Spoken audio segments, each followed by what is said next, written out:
Good afternoon, everybody. How is all my wonderful viewers and subscribers out there doing today? I hope everybody is having a wonderful day. It's Nikki D, and welcome back to the Nikki D channel. Today, we're going to be doing WWE Top 10 Rivals, Episode 8. In today's episode, it's going to be awesome, because we're focusing on The Miz. Don't forget to like the video, share the video on social media with all your friends, and smash that subscribe button so you can be notified of when I drop my next video. Without further ado, let's get to number 10, John Morrison. The Miz and John Morrison were tag team partners for many, many years, but they have gone one-on-one on several occasions. They've gone one-on-one in NXT. They've gone one-on-one in a Falls Count Anywhere match for the WWE Championship on the January 3rd, 2011 edition of Monday Night Raw. And honestly, this rivalry was awesome, and The Miz brought out the sneaky aspect to it, as that's going to be the quote of today's episode. But John Morrison also brought that high-flying aspect, especially with his finisher. Like, John Morrison is one of the best high flyers WWE has ever seen. Definitely one of the best of his era. And The Miz, just the sneaky way The Miz just handles his business, wins by any means necessary, really brought this rivalry to a great level, and that's why it's on this list. Number 9, Dolph Ziggler. The Miz and Dolph Ziggler have gone one-on-one in the Battle of Cleveland on the January 27, 2014 edition of Monday Night Raw.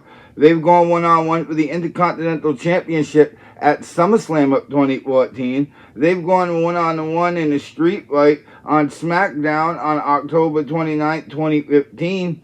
And we can't forget about their title versus career match for the Intercontinental Championship at No Mercy 2016. The Miz and Dolph Ziggler definitely brought the best out of each other. They were two low-level talent that, when worked together, were able to pull off mid-card and main event scenes. I mean, Dolph Ziggler and The Miz are like peanut butter and jelly when it comes to professional wrestling. And neither one of their careers would be what it is today if they didn't face each other. Number 8, Cesaro. The Miz and Cesaro fought over the United States Championship at Elimination Chamber 2013. They've gone one-on-one for the Intercontinental Championship on SmackDown on the May 26, 2016 edition. They went one-on-one on Monday Night Raw on September 2nd, 2019. And they even went one-on-one in a Money in the Bank qualifier match on May 23rd, 2016. The Miz and Cesaro were definitely two of the best at their time to do it. Cesaro had the power game, he had the speed, he was one of the strongest men, pound for pound, in professional wrestling at the time. And The Miz was so good at A, being able to sneak away from Cesaro, and B, being able to sell Cesaro's moves, which, if I could, and I probably will, I'm going to go back and watch The Miz go one-on-one with Cesaro. Number 7, Dean Ambrose. The Miz and Dean Ambrose have gone at it for the Intercontinental Championship so many times that I lost count. They've gone at it at Great Balls of Fire 2017, Extreme Rules 2017, and even on Raw on the May 15th, 2016 edition, and SmackDown on the January 3rd, 2017 edition. So at least 4 times by my notes of how many times The Miz versus Dean Ambrose for the Intercontinental Championship went down. And that's just for the Intercontinental Championship. The Miz, it was so good at being able to, again, sell here. Dean Ambrose, nicknamed the Lunatic Fringe, showed the world why he had that nickname when he faced The Miz. And honestly, The Miz and Dean Ambrose like Dolph Ziggler brought the best out of each other. Number 6, Shane McMahon. The Miz and Shane McMahon have gone at it in a steel cage match at Money in the Bank 2019. Not to mention their WrestleMania 35 Falls Count Anywhere match that stole the show that year. And unfortunately, sorry to remind you of the Best in the World tournament that concluded in Jeddah, Saudi Arabia, where Shane McMahon won the tournament. These two, though, is still The Miz in being able to do what he does so flawlessly, and the craziness of Shane McMahon and the bumps that Shane McMahon is willing to take really showed here against The Miz, and it really showed in that Falls Count Anywhere match at WrestleMania 35 with that suplex that had them fall both about 20 feet or so. So they've had a lot of great memories in this match, and yeah, The Miz, Shane McMahon, one of the greatest rivalries of its era. Number 5, Wade Barrett. The Miz and Wade Barrett have battled over the Intercontinental Championship 2013, 2014, 2015. They even went one-on-one at WrestleMania 29. They went one-on-one on the March 25th, 2013 edition of Raw, on the April 16th, 2015 edition of SmackDown, and they had the Intercontinental Championship Triple Threat match at Payback 2013, which also included Curtis Axel. But The Miz and Wade Barrett were great. We got to see Wade Barrett in his dominant role, being just the powerhouse that Wade Barrett really was. Like, some of Wade Barrett's best wasteland finishers were hit on The Miz in this rivalry, and it really made Wade Barrett look like a devastating wrestler.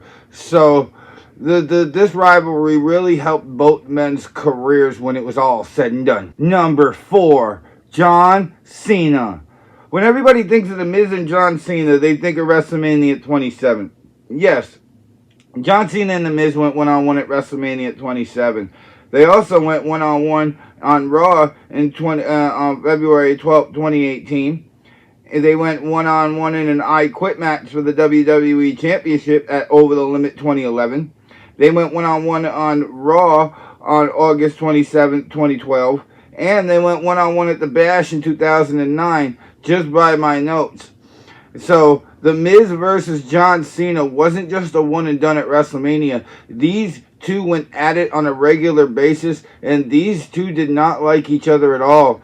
The reason why we boo The Miz as much as we do today is because of the rivalry with John Cena. John Cena turned The Miz into the ultimate heel because he was the ultimate babyface at the time.